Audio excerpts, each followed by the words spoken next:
ইলিশের বিয়ে, তাও আবার সরস্বতী পুজোর দিন, অর্থাৎ বসন্ত পঞ্চমীতে ইলিশের বিয়ে।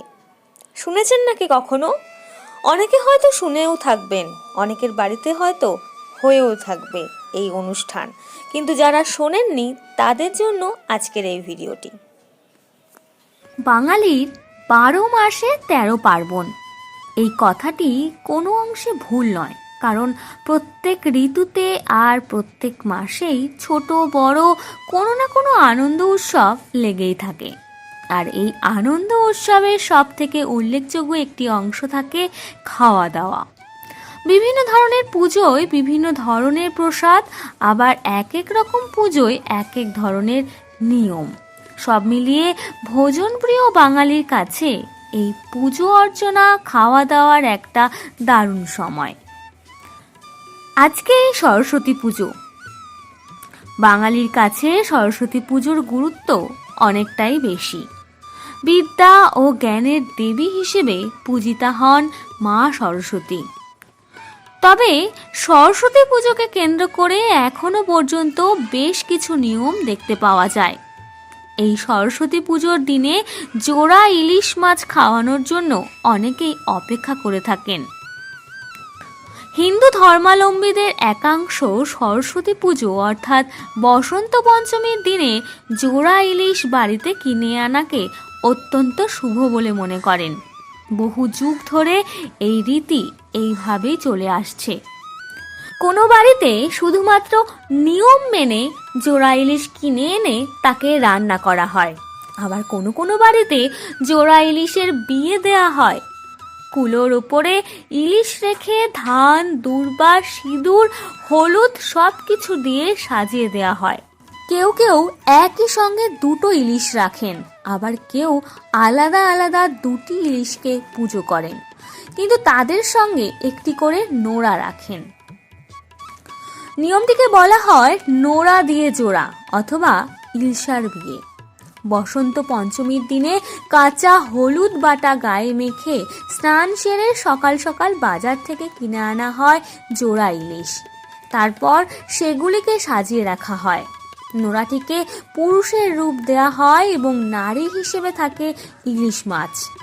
একই সঙ্গে শোনা যায় উলুর ধ্বনি এবং শাঁখের আওয়াজ।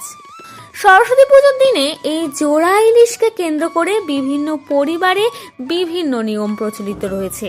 যেমন কোনো কোনো পরিবারে জোড়া ইলিশকে বরণ করার সময় তাদের মুখে টাকা গুঁজে দেওয়া হয়, আর বলা হয় ওই জোড়া ইলিশ যিনি কাটবেন সেই টাকা তার প্রাপ্য।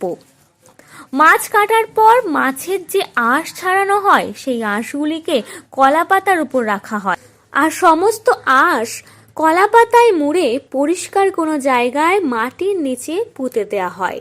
এই দিন কিন্তু সর্ষে ইলিশ কিংবা ইলিশ ভাপা অথবা ইলিশ মাছের অন্যান্য পদ রান্না করা যায় না। সমস্ত রকম তরি তরকারি এবং ফোড়ন দিয়ে শুধুমাত্র কাঁচা হলুদ, কাঁচা লঙ্কা ব্যবহার করে ইলিশ মাছের এই পদ রান্না করা হয়।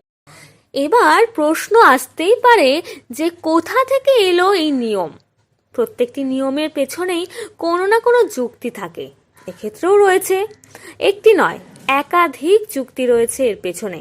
তবে তার মধ্যে সবথেকে প্রচলিত যে লোকাচার সেটা অনুযায়ী এই শীতের সময় অপরিণত ইলিশ মাছ ধরা পড়ে জালে।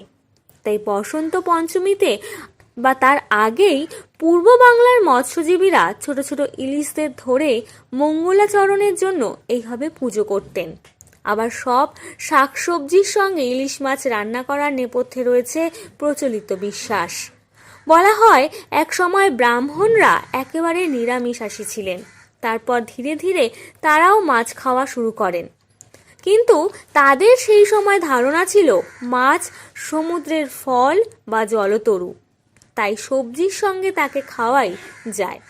যদিও এই নিয়ম পূর্ববঙ্গীয়দের, পশ্চিমবাংলার মানুষ তেমনভাবে এই রীতি পালন করেন না। যদিও কর্মব্যস্ততার চাপে এখন গ্রাম শহর সর্বক্ষেত্রেই ধীরে ধীরে বিলুপ্তির পথে এই সমস্ত প্রচলিত রীতিগুলি। এরকম আরও অজানা এবং তথ্য জানতে অবশ্যই চ্যানেলটিকে সাবস্ক্রাইব করুন এবং আজকের ভিডিওটি যদি ভালো লেগে থাকে তাহলে লাইক, শেয়ার এবং কমেন্ট করে জানান আপনার গুরুত্বপূর্ণ মতামত। ধন্যবাদ।